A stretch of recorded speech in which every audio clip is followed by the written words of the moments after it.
tumesema kwamba tutazidi kusikiza Wakenya. Unajua, nimesikia wengine wanasema atisikiza Wakenya, lakini najua methali moja inasema sikio la kufa alisikii dawa. So hiyo pia lazima tuseme. Kenya's political scene just got spicy on May 15th, 2025.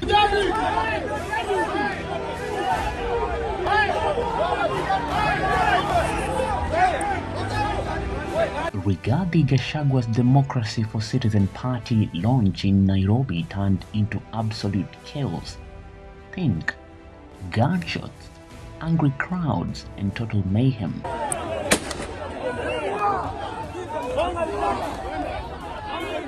And who is spilling the beans on what went down?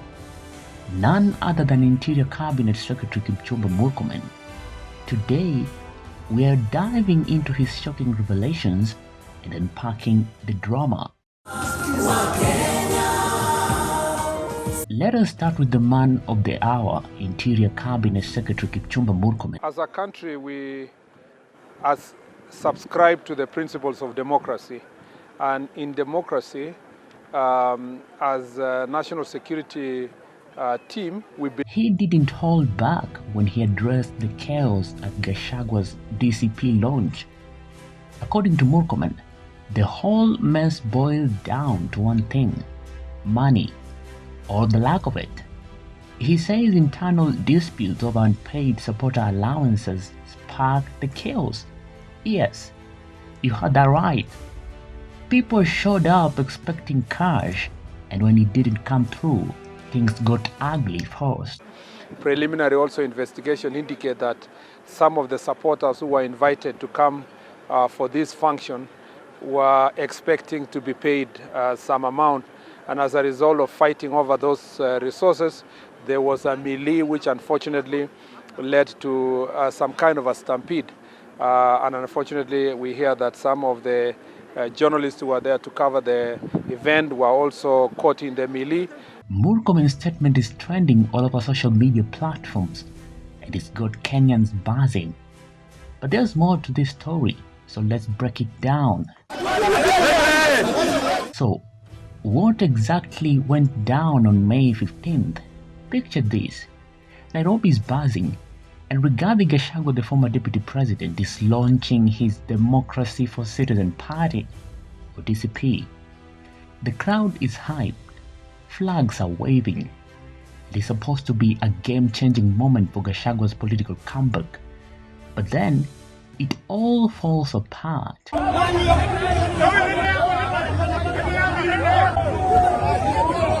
Videos trending all over social media platforms show goons crashed the party, objects flying, and get this, plainclothes individuals firing gunshots. So how did it get to this point?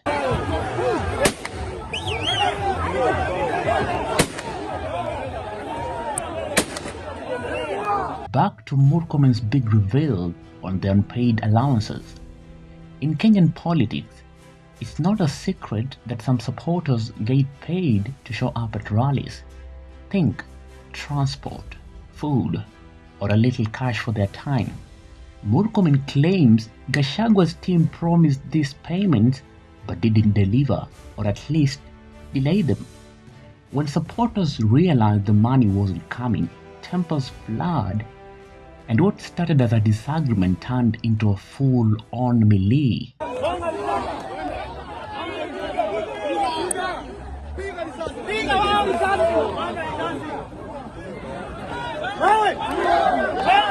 This raises some serious questions. Was this just bad planning by the DCP team? Or does it point to deeper issues in Gashagua's new party? Or Murkomen lying? But hold up. Murkomen dropped another bombshell.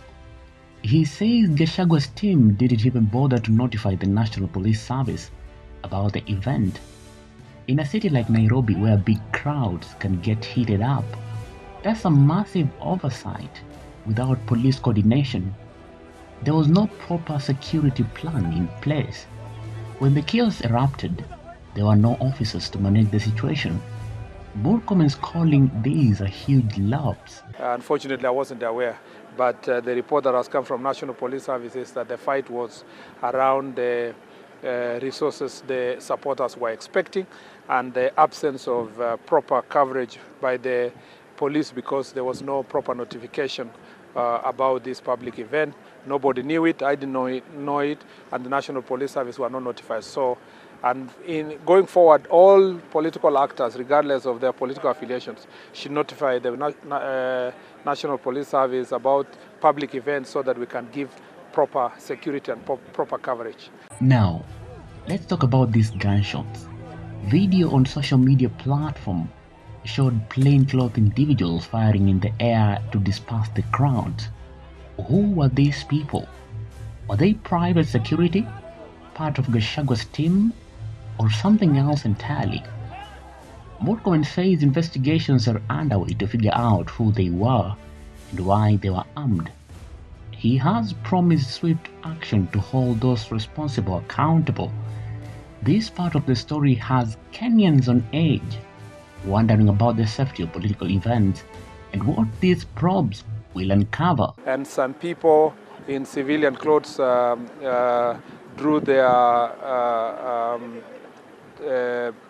guns and then they fired on the air. So investigations will go on to establish who exactly they were, why they did what they did. So, what's the bigger picture here for Gashagua? This chaotic launch is a rough start for the DCP. It's raising eyebrows about his team's ability to organize and lead a major political movement. For Murkomen, it's a chance to flex his authority as Interior Cabinet Secretary, but it also put pressure on him to ensure future events are secure. And for Kenya, it's a wake-up call about the volatility of our political scene as we inch closer to 2027. Murkomen is urging all political leaders to work with police for public events, and that is a lesson Gashagua's team might not forget anytime soon. But what is of significance to us is that we would like to ask all leaders, regardless of their political affiliations, to first of all seek the services of National Police Service when they're having public events, just to secure and protect the public. Number two is that even where they are paying their supporters, because it's allowed by law, they should be able to do it in an organized manner, in a manner that's not going to cause a stampede, and perhaps organize their supporters in a better manner. So, what do you think? Is this a bad look for Gashagua or just a bumpy start? Drop your thoughts in the comment section. Reporting for Maisha Television, I'm William Juma.